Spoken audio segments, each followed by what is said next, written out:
almost have to say that that number is a little overstated because TREP gives out food twice a month, and I think they counted them twice. So I would say it was probably more like 430 households a month. Now in 2017, we're up to 742. So that number continually rises. It's been holding in the 700s for the last 3 years, but I don't see it declining at all. Our current challenges for our residents using pantries, we're seeing a lot of working adults that need pantries, and we struggle with nighttime hours and availability for people to get to the pantry. And if they're working 2 part-time jobs, they may not be able to get to the pantry to get food. So that's an issue. But yet, the pantries are stressed because they only have so many volunteers and so much food and so many hours they can be open. Of course, there's the stigma of using pantries. Oh, Betty Smith goes to the pantry. Did you know that? One of the rules in TFAP is they have to keep all that information strictly confidential and can't even share it with other pantries. The reason is we need to respect the clientele that uses the pantry. We also do a thing at TFAP pantries called self-choice. It's set up to look more like a grocery store. The reason for that is to try to get away from the stigma, to make them feel respectable.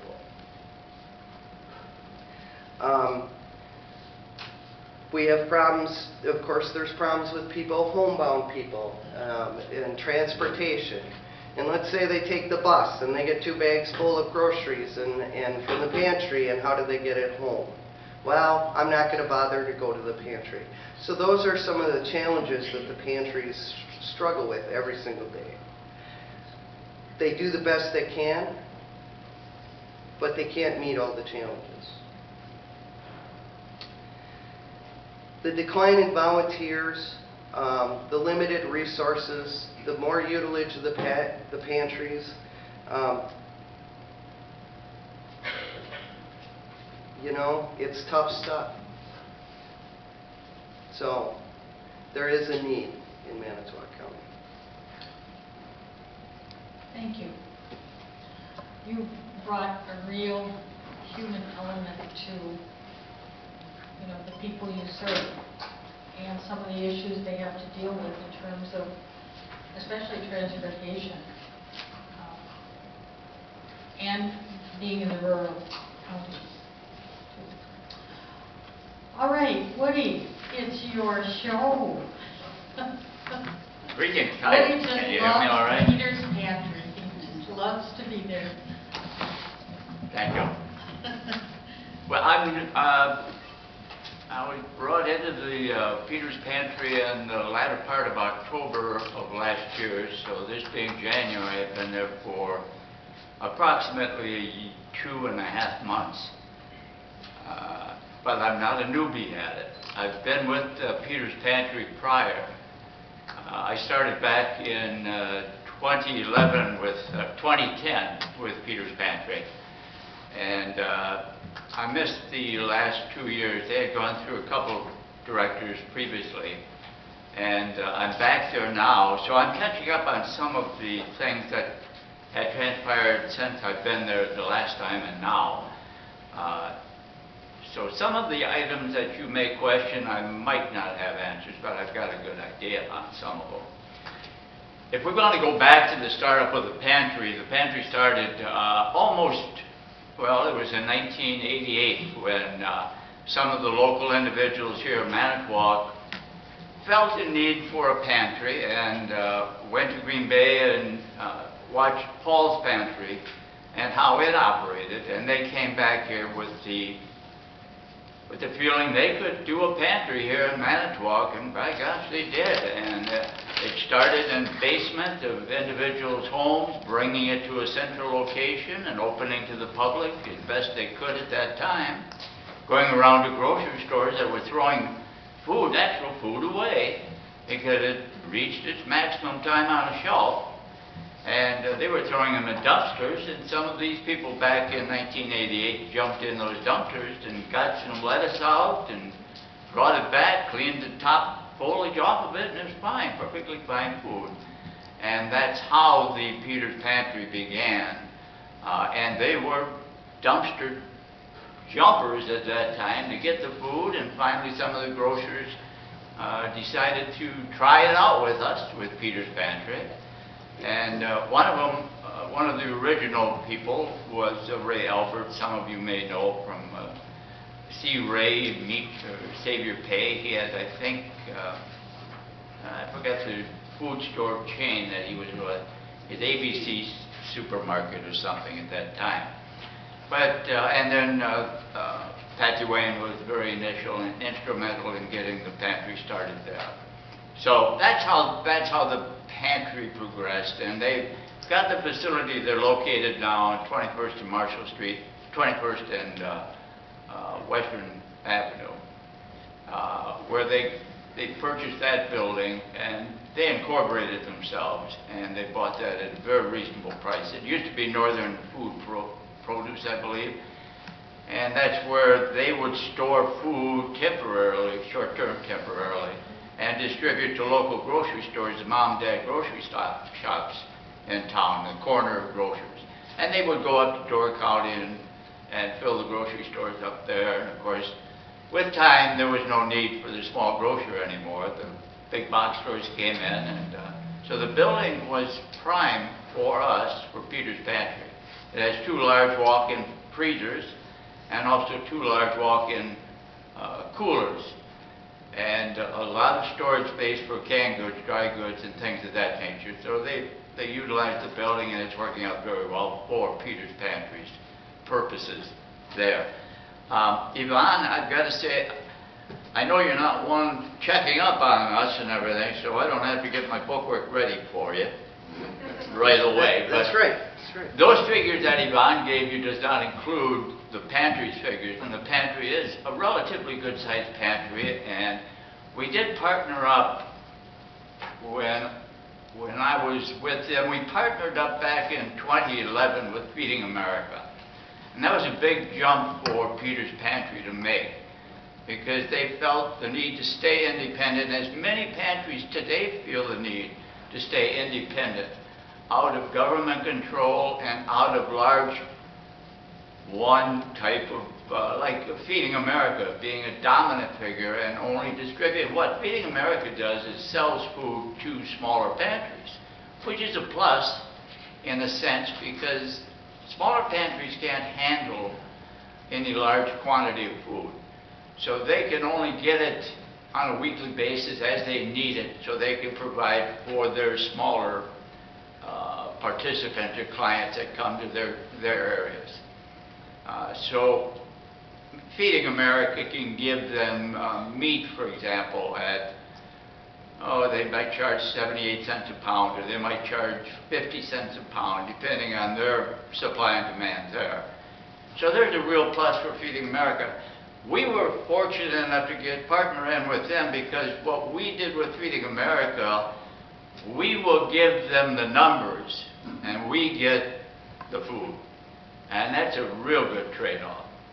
So we cover the area for Feeding America. We were doing Sturgeon Bay, we were doing Milwaukee, we are currently doing Sheboygan, and we're doing some Manitowoc areas. Now, Salvation Army is also somewhat associated with Feeding America, and they're doing some pickup also. So we're kind of joined with Salvation Army in sharing some of the pickup points for Feeding America.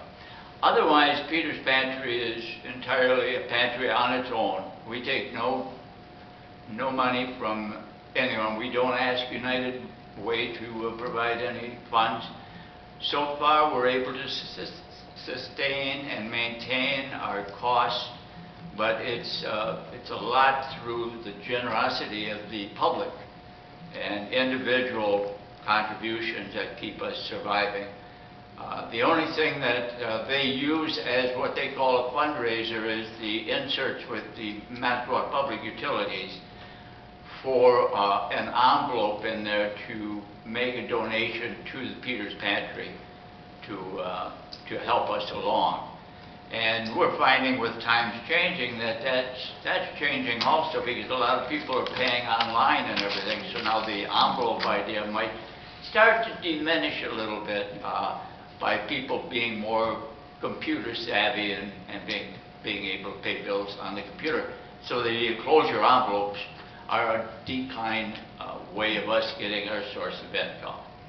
But nonetheless, we'll be looking and seeing if there's other areas of ways if we can do it. We do offer, Peters Pantry does offer cans to commercial establishments to provide on counter for it. Used to be called pennies for Peters Pantry, but we changed it to coins because it takes a lot of pennies to keep operation. So we don't want, we'll take silver or dollar bills in those containers. So we did have to change the wording on that. But those are the only ways of just public general donations that we ask, other than just thinking of us when you get an opportunity. I can share some stories with you, but I think I'll wait till we use a question and answer period to get into some of those areas where people are unique in ways of giving to our cause. We do follow, we call it TEF, or is that correct, Yvonne? The TEF, T-E-F-A-P, TFAP. TFAP, okay. We do follow that eligibility information only to give us some type of a basis to work on. We won't deny anyone food, but it doesn't solve anything.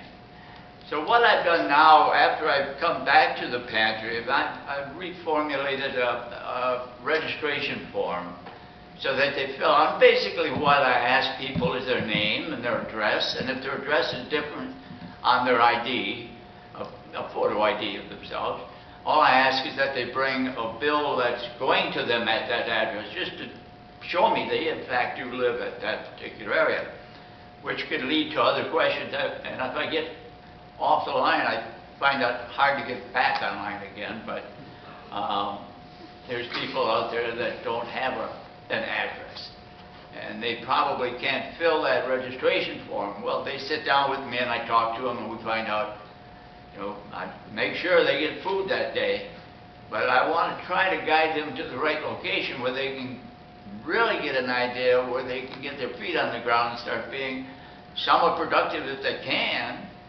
If they're homeless, I need to know from them that they're homeless and they're living with friends, various friends from time to time to help support them in an overnight stay and things of that nature. That way I can ask them to come and see me in a month from now, and I can give them some advice as to who to go see in that particular case. Or if they just moved into Manitowoc, some pantries require that you be a resident of Manitowoc County for 6 months before you can start getting food. That's not the case, because if you move here from wherever and you've got an apartment and you're just getting started, we can get you food. We'll keep you posted. You keep us posted how you're doing. And we know of some job sites that are available. If you're looking for high-paying jobs, you're not going to walk in and get it. You're going to have to start somewhere to get your feet wet. And there's a lot of those jobs available. They don't pay a lot, but they get you started. And from there, maybe you have to go to LTC and get some information, some learning to get on some machinery. And so with it, they're paying a little better price.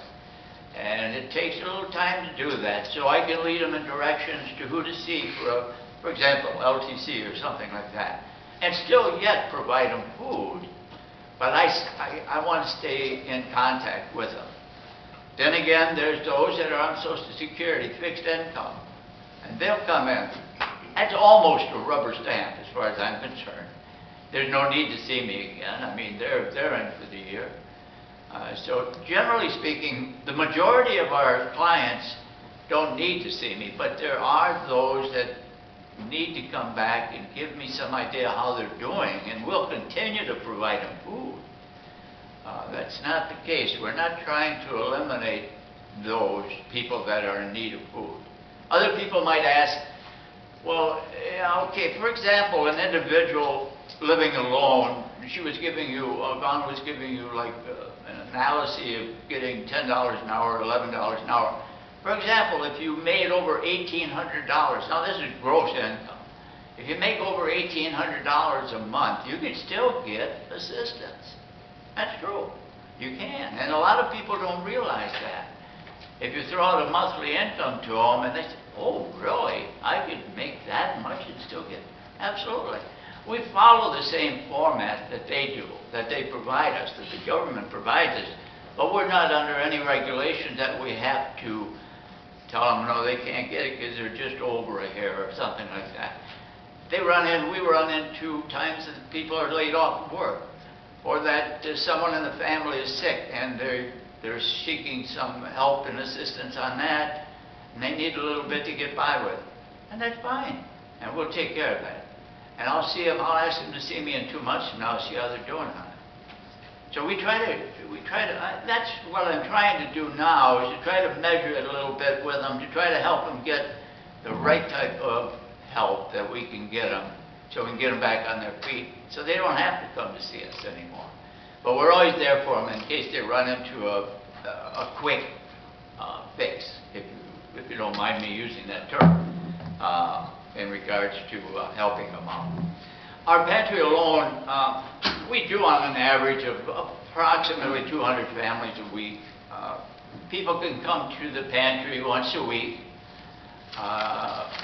I always tell them, well, you can come in on Friday and you come in on Monday, the following Monday. But you can't come in on Monday and then Friday, because that's the same week, although there's only a few days difference between the two.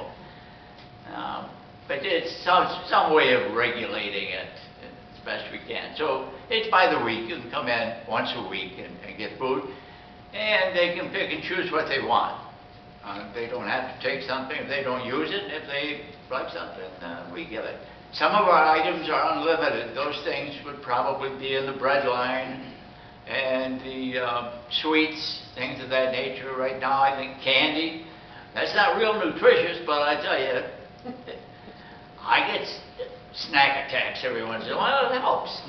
But we are capable now to provide fish and meat assortments of, and we have cheeses and yogurts and eggs and boy, gosh, I don't know. There's very little that we don't get, but we don't always get everything each week like that. We're strictly, in other words, what I try to make sure is if we've got a run on hamburger, we're going to be able to take care of all those families for that 1 week. Because people text each other and say, oh, I was over at Peter's Pantry and they've got hamburgers now. And they came in on Monday and I may run out by Thursday. I want to try to make sure I don't do that, because that family that's coming in Thursday heard that we had it on Monday. Try to make sure we have it, but I can't guarantee it. I think you get a lot of support from local businesses. Absolutely. We pick up from many retail stores here on a daily basis. We go out with 2 drivers every day of the week. That includes, the only day we don't go out to pick up food is on Sunday. And that was available to us, but I really didn't want to go on Sunday to pick up food. So we pick up food Monday through Saturday. We pick it up locally, and as I stated earlier, we go out of town to pick up on various days during the week also. So we're constantly bringing food into the pantry. Now, we do have to throw food away, and we do that on Wednesdays. We're not open to the public on Wednesdays. We're open Monday, Tuesday, Thursdays, and Fridays. On Wednesdays and Saturdays, we have what they call a pig farmer, and pigs will eat anything. Now, I've tried to work with the zoo, but they are already taken care of. They've got their own feelers out, they've got their own suppliers, and they'll get, like where we pick up on vegetables and things of that nature, The zoo will get some of that. That goes to the pantry also. And I've contacted like some of the support groups like the Haven and Hope House and that. And when I was first with the pantry and directing it, that was back in 2010, 2011. And at that time, they weren't self-sufficient, but at the current time, from what I understand, that they're getting their share of the pickups in some of the areas too. But we're also there in case they need extra, we can provide for them if we have it available to them. We do service small pantries in the area, as well as we do the one church group that has the Wednesday night food for anyone. We do that on a regular basis with that church. But anyone that's doing anything towards the need of people in the line of food, distribution of food, if we have access and we can help provide that, we do so. We ask them to send us an email ahead of time telling us what they're doing and what they could use. Can we help them out? And we'll check our inventory, we'll make sure we'll hold that for them for that event, and we'll email them back to confirm that we got this and this and this. So they can go out, and if they need to purchase whatever other items that we can't give them, they can do so. When I do register clients that come in the previous form, I did ask the question, do you go to other pantries, yes or no? And the only reason I did that is to let them know they can go to other pantries. We don't deny them that. If, for example, if they live in Two Rivers, they can go to TREP and they can come to us. But if you live in Manitowoc, you can't go to TREP because they're limited as to their resources and they can only provide for their area. We're fortunate enough so far with the graciousness of the community that we can, and the merchants that we pick food up from, that we can service all of Manitowoc County. And if you come in from out of our county and you're just moving into our area, we can still help you out and get you started and get your feet on the ground. So those are things I like coming back to the pantry business, because I was a florist in the earlier years. And when I sold, well, I sold my product. This time I'm giving the product away, which is even nicer. And I don't have to pay employees because they're all volunteers. Boy, you can't beat that.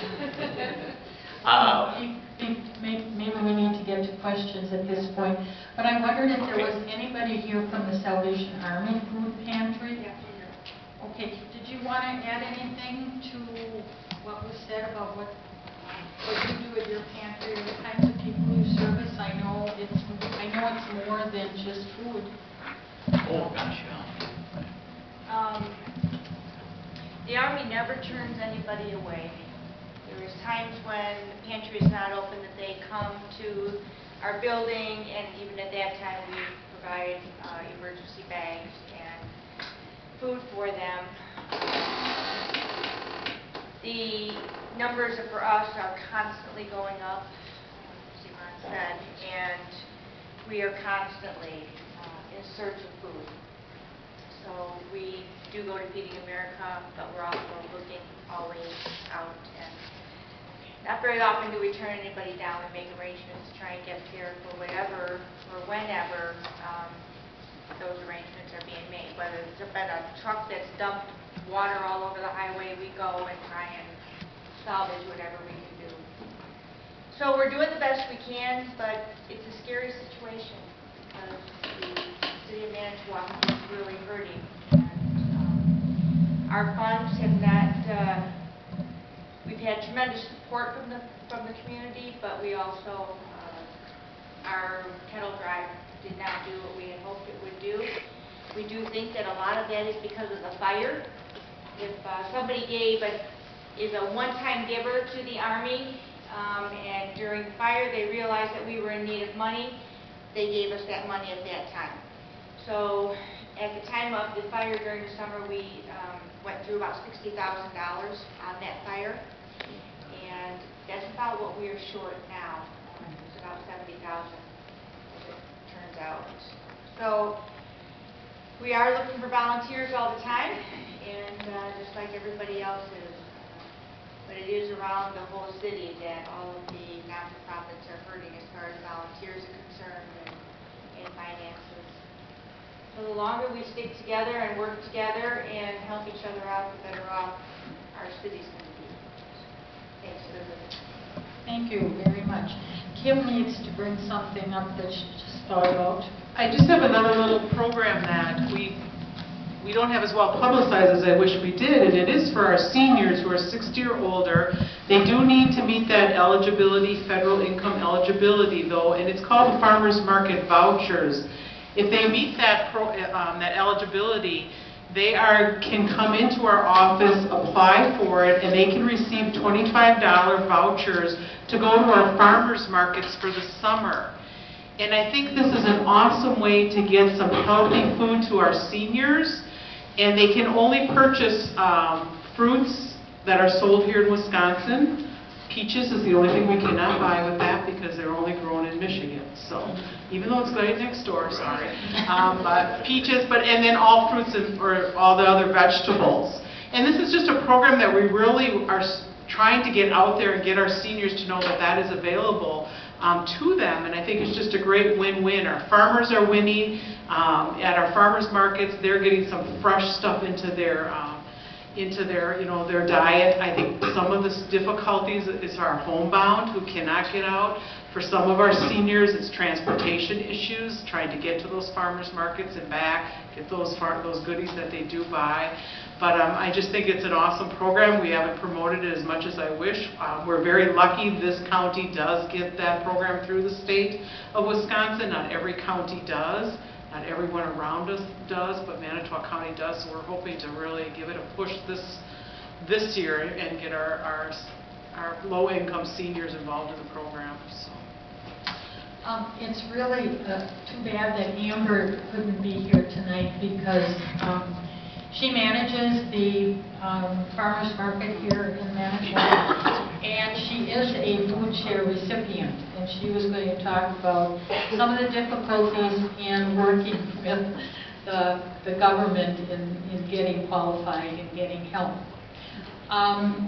We need to take questions now. If any of you have any questions for anybody. Yep. A couple of quick questions. Appreciate quick answers. Kim, how many days does the Meals on Wheels program run? 5 days a week. Okay. What do people do on the other 2 days? Yeah, we don't have the funding to go 7 days a week. It is, we hope and pray families, neighbors are taking care of each other, and watching out for that. A lot of our seniors, I'll be honest, I've tried the meals, I've paid for the meals and tried them. I personally can't eat the whole meal. It would be 2 meals for me, believe it or not. So, yeah. Stick them in the microwave. Yes, and it is all microwavable, so the containers are microwavable. And you get those seniors that'll call and say, the holidays, we got a lot of food from families, but, we're going to store it for the occasional, like the Monday snowstorm. I mean, I was not going to put my volunteers out in the middle of a snowstorm like that. So they do know that they have to have other food available to them, that we're not the emergency foods program. That's just not our role, but we are there for them, so at least 5 days a week. Some areas I only service 3 days a week. I don't have the staff or the volunteers to run it even 5. Yvonne or Salvation Army, if we put money in those Salvation Army kettles, can that be used for the matching pounds of food?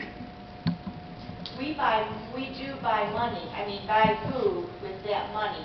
All of the money that goes into our kettles comes back and stays in Manitowoc County.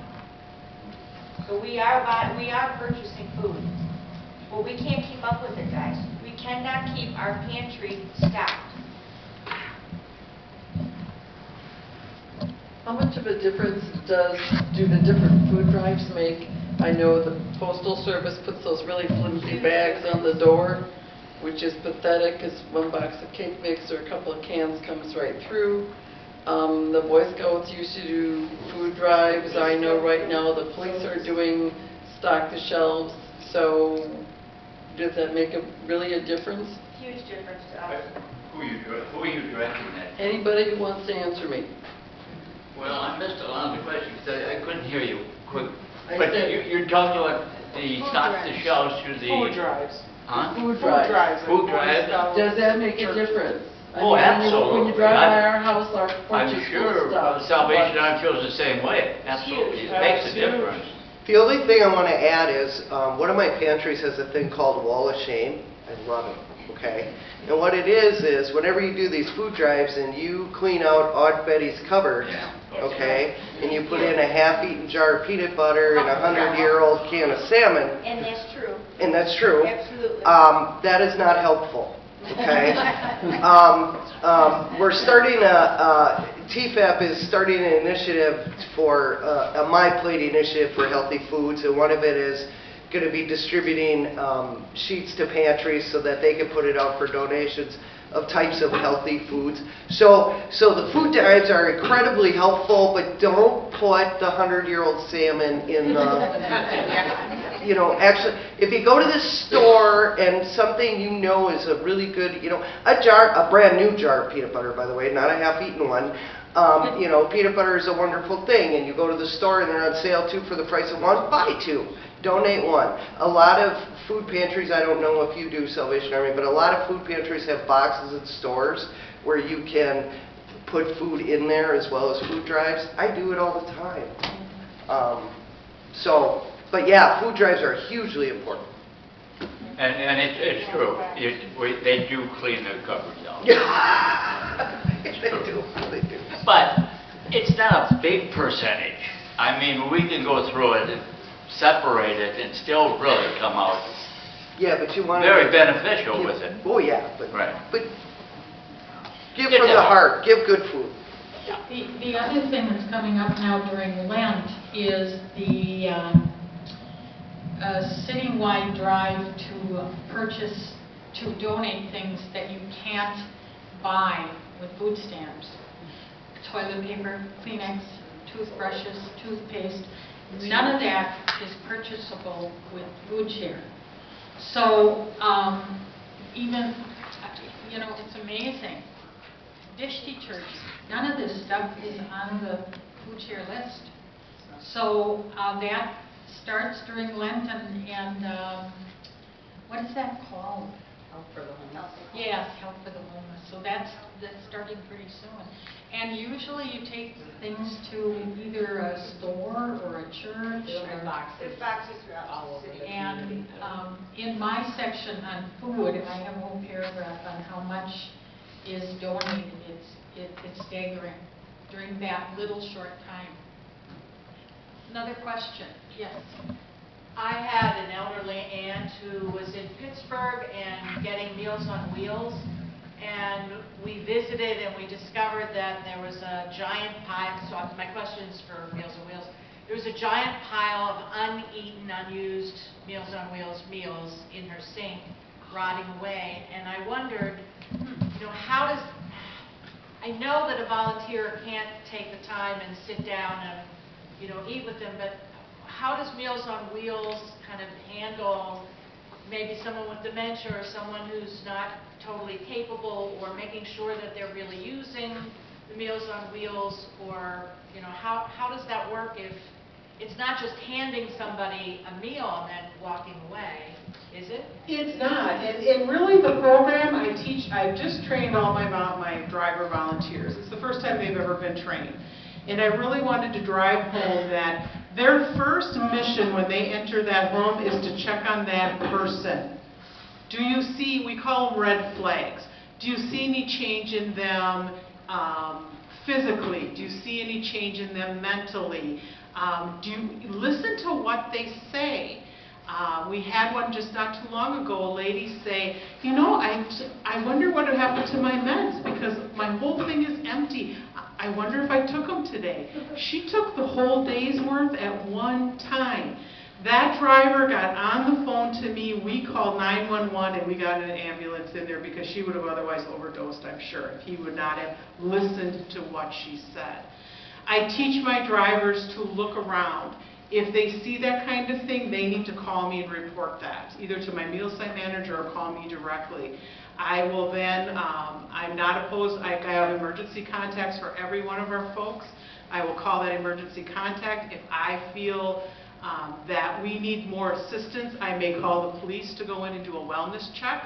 If somebody does not answer the door, I call emergency contacts. If within an hour I don't get any response, the police will go in and do a wellness check for me. We have called Adult Protective Services in cases where we feel there's something more going on in that situation that we want professionals to go in. Maybe it is dementia, or is there some abuse going on, maybe that from listening to conversations, things that the clients are saying to us, it may be emotional, physical, financial abuse. We will call in the professionals to go in to look at those situations. So when you have a volunteer going in there, it's not that they're just delivering that meal. They're those extra eyes and ears for many times those clients, or for those families that are no longer in the area. You know, it's great to call mom and dad when you're living. I had a lady in Japan that I was emailing all the time, telling her how her mother was doing because she was over there for work. You know, families are so spread today that many families rely on us being that extra set of eyes and ears with that client that we're going into the home every day with. Lots of stories I could tell you. I've been overwhelmed in my year and a half with them. My question is, what are the commodities that are available at this time and given to the pantries? The quantities change monthly, but there's always meat, vegetables, fruit juices, pastas. You know, mostly it's usually shelf-stable food or frozen food, refrigerated food. So it's a lot of canned goods, spaghetti sauce, applesauce. They're really trying to focus on healthy foods. I know in December, just because when I was going through the numbers, in December they got hamburger, they got cases of ground hamburger, they got beans, they got canned fruit, I think it was canned pears, they got spaghetti, they got spaghetti sauce. So they're, you know, it's a variety. They get cheeses, they get eggs. Lakeshore Cap actually stepped it up, and when we can get some fresh produce, sometimes USDA will do a USDA shipment of apples or eggs. We get that distributed to the 9. So it varies, but it's a good variety. Wouldn't you agree? Would you agree? Yes. Okay. I got to check. Let's go out. Yvonne, Yeah. you have a bigger area that you cover. Yeah. What would be a living wage for people in this area? You're talking about poverty and not being able to supply yourself.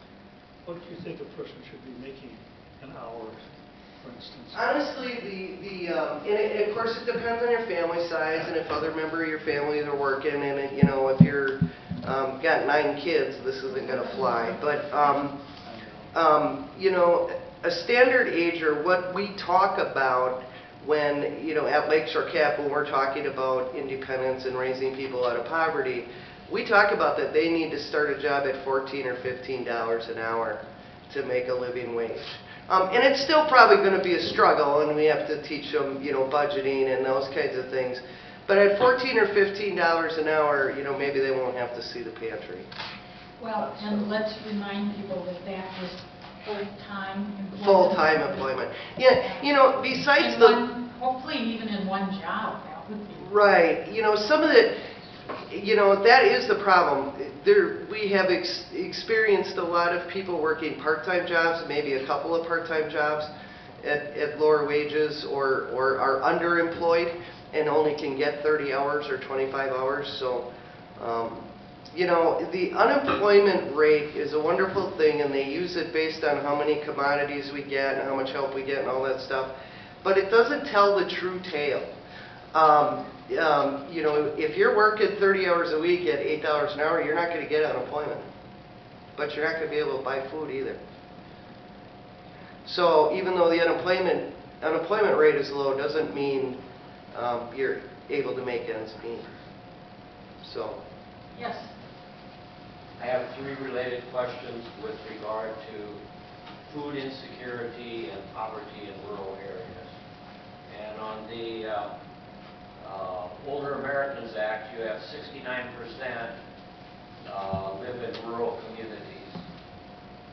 What is the reason for the high rate in the rural communities? Related question, by rural communities, are you talking about the county of Manitowoc, or are you talking about unincorporated areas? And those two are related. Then I'm also interested in the SNAP program. What is the division between rural and urban for recipients of SNAP and WIC and things like that? Julie, I think he's talking about the thing you put out there, so I Yeah, can't answer these questions. I'm not sure we can answer that. That came off the national website, so Tim may not know anything about. When we talk in our office about rural versus, city, anything outside of Manitowoc or Two Rivers, we consider to be rural, or the state looks at that as being rural. So when I look at, my areas, even, around, St. Nazianz, when I look at that, I consider that all rural. St. Nazianz isn't even a grocery store, so you really wonder about, availability of food is very difficult sometimes if you can really get out into those rural St. communities. Nazianz, I think, is unincorporated, but what about something like Kiel? The city of Kiel, yeah, they've really never given me a guideline exactly how much, population. Yeah, probably the three in this county, I would consider them urban. I would consider city of Manitowoc, city of Two Rivers, and probably just the city of Kiel. Probably the three. Everybody else I'd consider rural. So that's a definition, but then why 69% in rural areas? Is it the geographic isolation or what?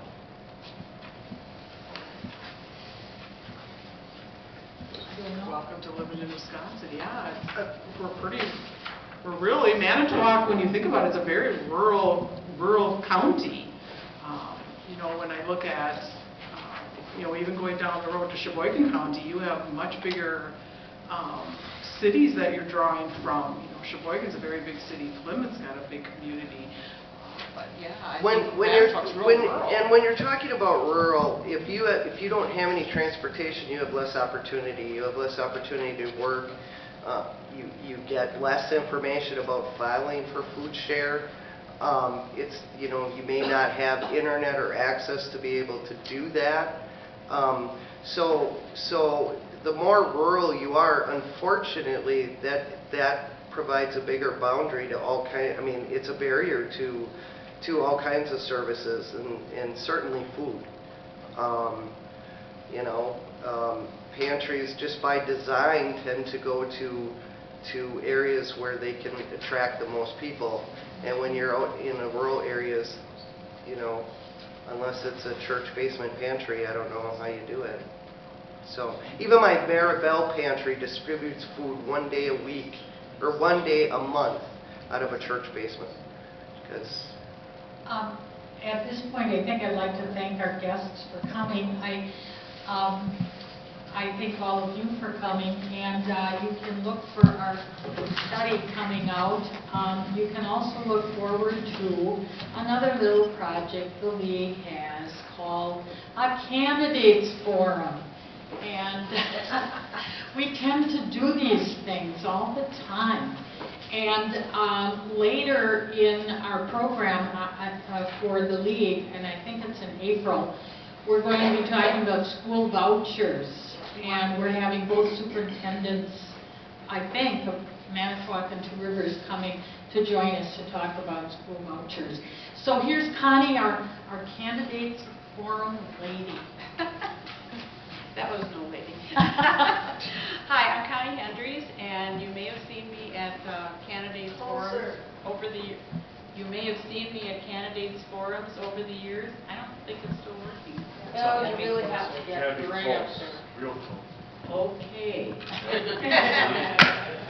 We're having a candidates forum for the Judicial Branch 2 Circuit Court candidates, 5 of them, 5 people running for Circuit Court. One of them actually is here this evening just because he's interested. Two. Oh, okay. Well, are they? I'm one of them, Eric Cranberg, and John Bilk is the other. Well, Same. hi, I'm Connie Hendricks. We've been emailing and talking. Yes. And I'm the timekeeper. So if I want to speak longer, I should switch here. I have my stopwatch. Fixed. So anyway, we invite you all to come to the Candidates Forum. It's on February 1st, which is a Thursday. It will be held in this room. And I know that a lot of you who come to our other programs are pretty regular attendees at the Candidates Forum too. So in case you've been wondering when it's going to be, it's February 1st, 7 o'clock in this room. And I promise a lively discussion because there are 5 candidates. And we have, Marilyn, did you want to talk about great decisions? Does anybody know what great decisions is? Yay. All right, we're ready to roar.